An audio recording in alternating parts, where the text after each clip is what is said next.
Tomé ng mga katutubong Aita sa Subic, Zambales. Instrumento at isang sekretary ng Aita.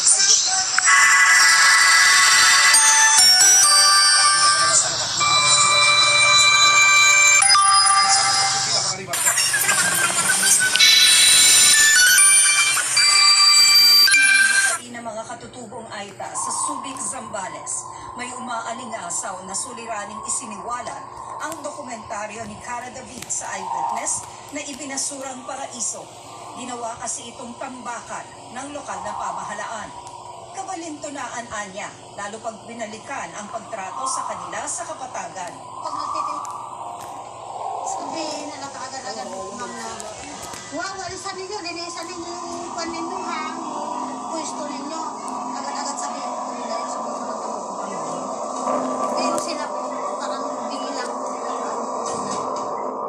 Dahil sa tambak ng basura, ang dating berdeng bundok, wala ng kulay. At nakakasakal na ang hangin. Itong bundok na ito, ma'am, parang ganyan po yung bundok na nakikita po natin ngayon.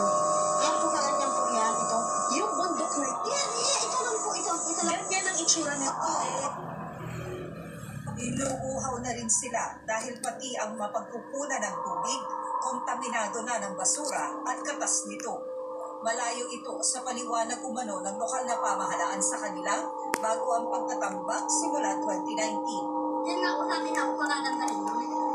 Marami sa mga basura ay mga medical waste noong panahon ng pandemya.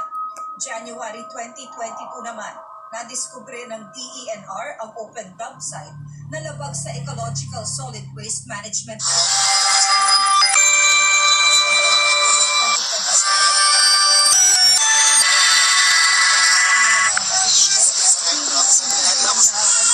Basura.